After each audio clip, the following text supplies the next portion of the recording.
everyone. Before I get started, I just want to introduce myself. My name is Kayla Zinsmeyer. I'm going into my senior year of high school, and I've been with Dr. Marinelli's lab for the last 6 or 7 weeks. So over the course of my internship with Dr. Marinelli, she wanted us to follow this question, what is science? And thinking about my experiences in the lab, I came up with 6 topics and 6 experiences that I've had that helped contribute to my pursuit of that knowledge. Oh,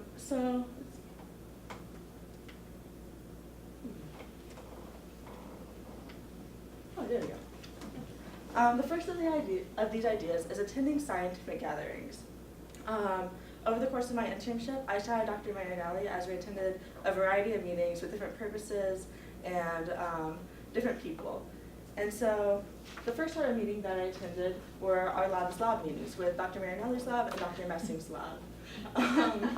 So these occurred once per week, and out of all of the meetings I attended, they were the least formal.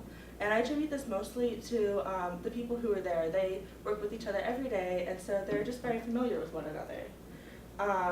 These meetings focused on bringing every lab member up to date with what was happening in the lab with the experiments, and also introducing new research topics and new research papers to just kind of increase collaboration and increase scientific knowledge that could maybe be introduced into the lab. So in this way, since everyone had a voice in the discussion, even the smallest of lab members had an impact on the lab and had an opportunity to provide for the greater good of the experiments.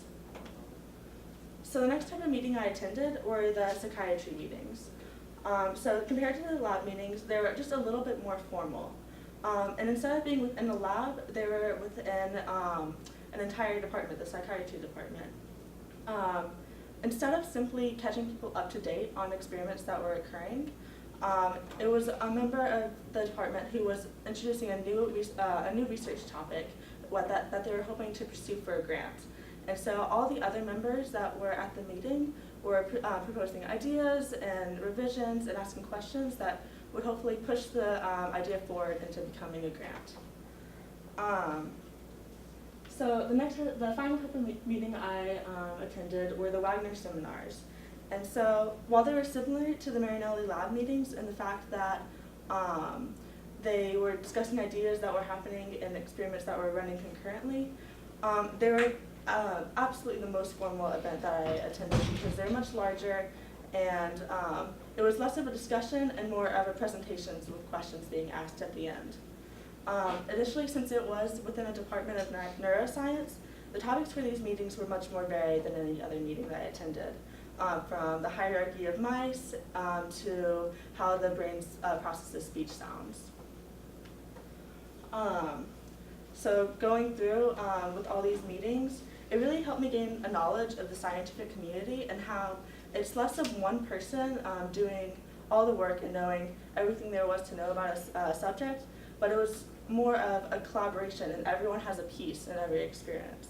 And that was kind of a monumental discovery for me because going through my life and considering research as an option for me, I had seen it as like this kind of cold, isolated world where everyone was at their own experiments and there wasn't too much collaboration between you're expected to be responsible for your section of research, but that wasn't the case at all. So that was really important for me. So the next topic was science, the lectures that Dr. Marinelli gave.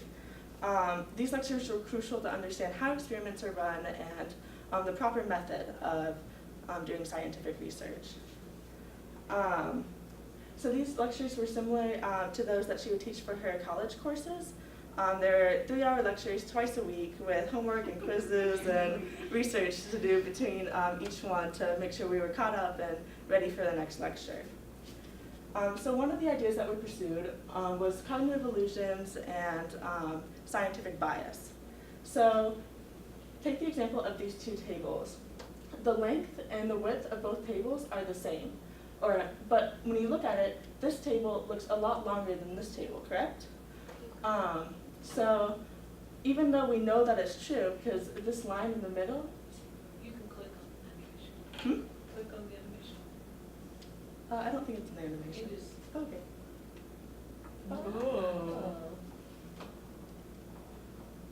It's the same. And it's the same. So even though we know this is true and we know they're the same length, it still doesn't look quite right, does it? Because of this, we see in real experiments that the same thing happens. Even though we know things are true, they might not be. Let's see, there we go. If you don't take this into account when you're planning your experiments, then you might account for something that you expect to see, and so you look for it in your results, and therefore your results can be biased, and something that you thought would help something, say it's for a new drug that's coming out or a new treatment, it could actually have the opposite effect, but you just weren't looking for it because you're expecting something else. So that's super important. And then, let's see, moving forward with the idea of experimental design, correlation and causation are two very important things that we need to take into account when you're planning an experiment. Say, for example, you're trying to test the hypothesis that if you go out in the cold, you're going to get sick.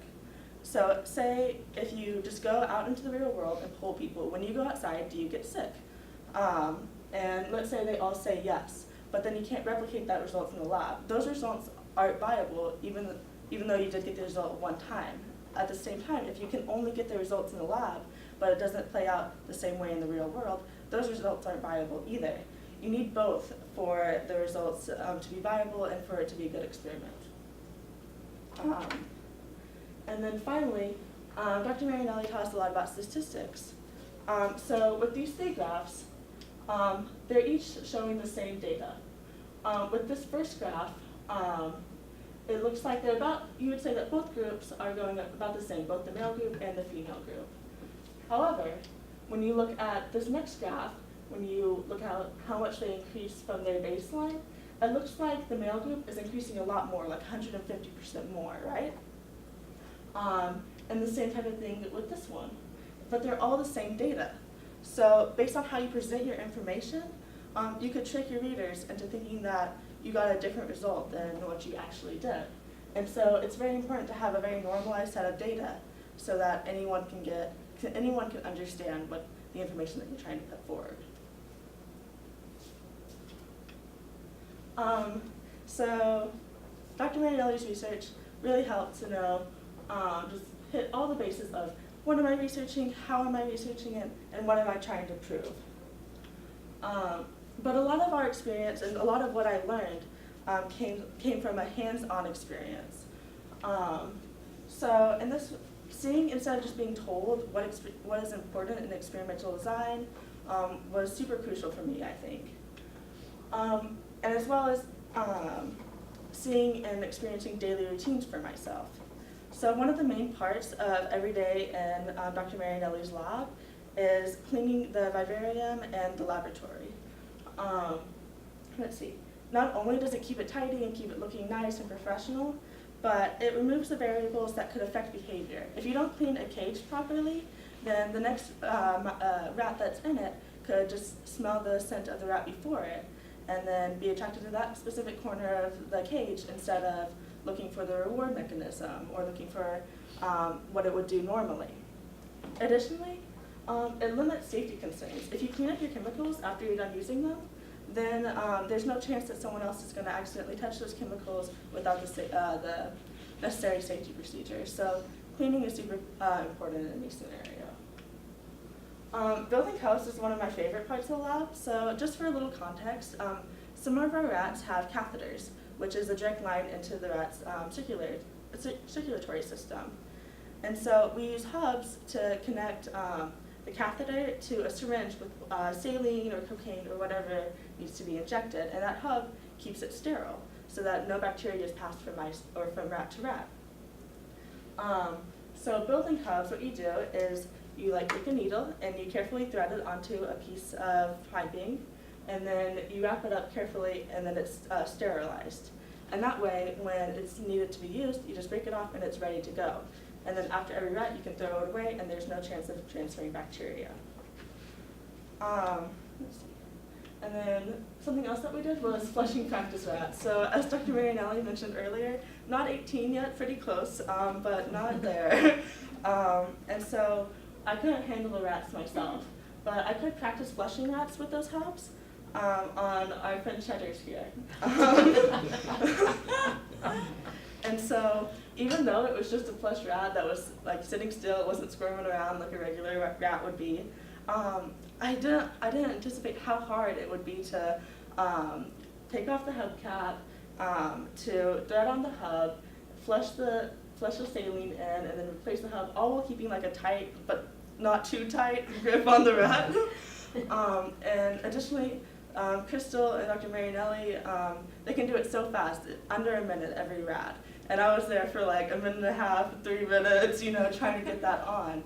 And so it was a super good experience just to see, like, this is a very small part of what every experiment consists of, but it was very important to do it well and to do it quickly. So it helped me really fully appreciate their work.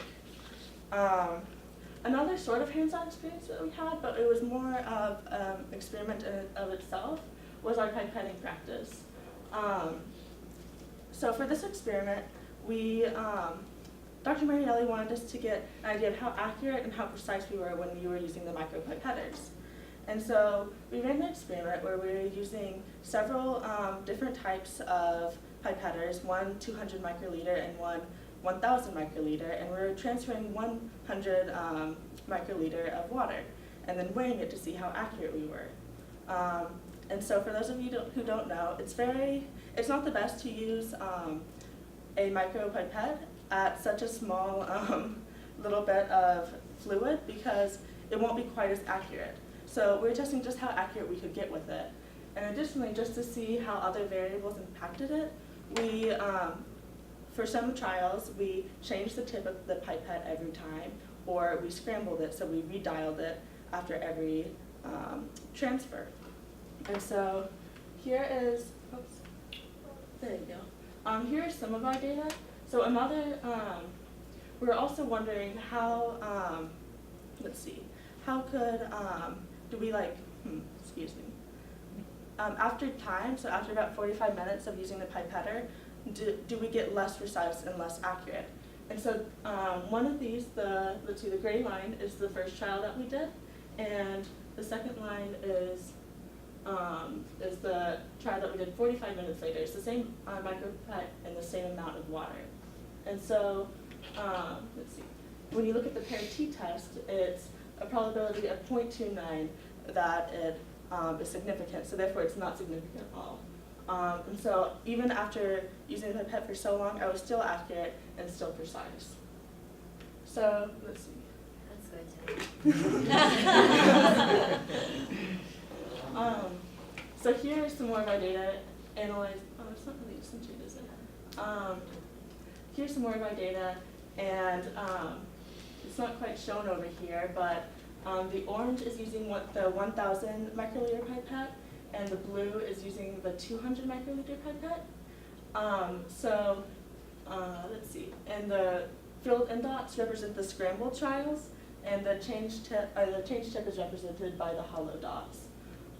So as you can see, it was a little bit more accurate to use the change tip every time, and not the scramble, because you can see it goes up a lot more for every single one, especially that 1,000 microliter pipette. So as I said before, it's absolutely positive that you should use a more appropriate pipette when you're only using 100 microliters.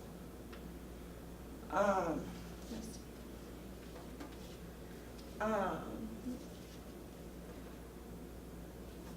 So as I went through that trial, and even though I was pretty precise and pretty accurate, I wanted to know what else was I just took for granted that I was doing correctly, but maybe I wasn't.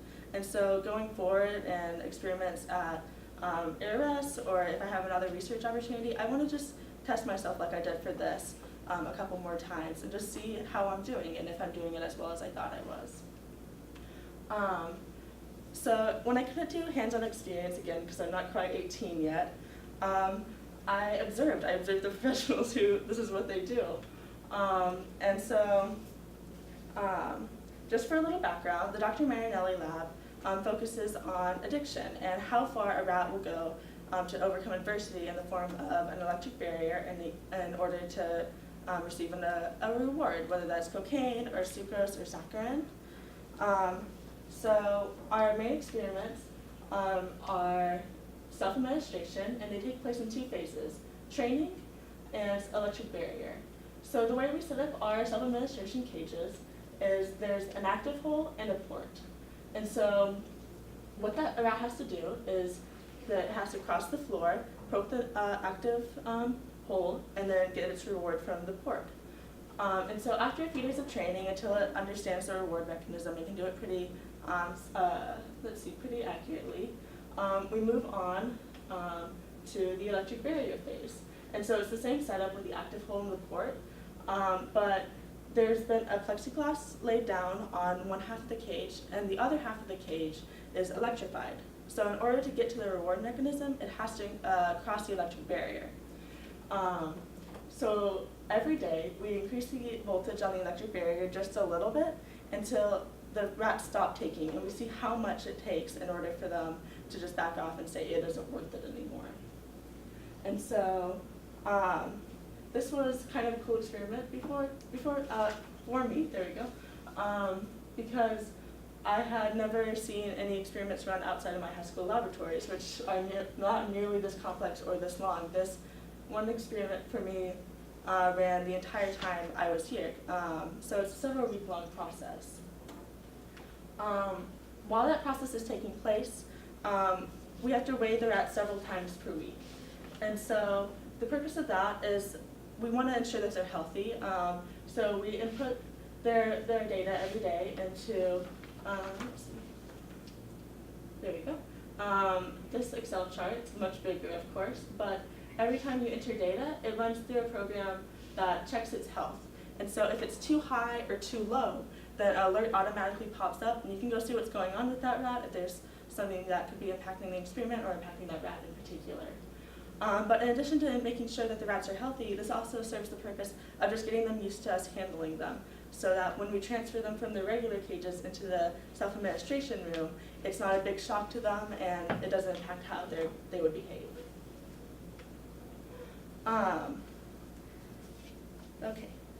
So finally, we learned about the computational experience that comes with being in the lab, both pen and paper and using Excel and all the programs that come with that. Coming into this lab, I had never worked with Excel before. It was completely new to me. Let's see. So what we did was I made my own Excel sheet that mimics the ones that Dr. Marinelli and Crystal uses in their labs, just so I would get an idea of what the process is. And so every day I would manually enter the data from that day's experiment into the document. And that would tell me, and then I used this index match formula. I can get this, okay. Again, I had never used Excel before, and that was the craziest thing for me. I never thought I would be able to do that. But basically what the index match does is it pulls the document or the data from the co-ed document into these 2 smaller charts that are separated by male and females. That way it was super easy to create charts and figure out the differences between how males were behaving and how females were behaving. And then we also did dilutions, and we did dilution problems, about like 25 or so of them, just to understand how, how we go from the lab and making the solutions into injecting them into the rats. And so here's one of the example problems that we did. So say you want to give 2 milligrams per kilograms of amphetamine to a rat of 400 grams and a 1 milliliter per kilogram volume. If you weigh 1 milligram of amphetamine, what will you dissolve in it and what will you inject into your rat? So we start out by saying that the rat's mass is 400 grams, so we want to convert that into kilograms. And so that is 0.4 kilograms. So if you want to do 2 milligrams per 1 kilogram of amphetamine, you would want to multiply 0.4 times 2, 0.8 milligrams for that particular rat. And then to determine how much solution you need, you would again multiply by the rat's weight. So you have 0.8 milligrams of amphetamine and 0.4 milliliters of solution that you want to inject. So then we set up a proportion. Let's see. So 0.8 milligrams of amphetamine to 0.4 milliliters of solution equals a 2 milligrams concentration. And then another proportion, meaning that we need to dissolve it in 0.5 milliliters, and we need to inject 0.4 milliliters. And so we did a lot of these just to understand how that process runs. And so finally, back to our main question, what is science? And so from my time in the lab, I've come up with a lot of things what science is. So it's a community of people who are like-minded and driven towards the same goal of advancing human knowledge. It's a method that we must follow very precisely. It's a daily routine that should not be overlooked. It's upcoming technology used to the full effect, and it's learning every day through others. So most importantly, science is our future, and it's my future. And so coming into this experience, I think I've wanted to do like a biology or plant biology, and then going into med school. And so I think I'm still pretty much on that course, but I think maybe a neurobiology, and then while I'm in college and possibly beyond, taking research opportunities like this one that you, Judy, have given me so gratefully, and that Dr. Marinelli has allowed me into her lab for. So I just wanted to say thank you to everyone, and I appreciate all your help and all your support. Thank you.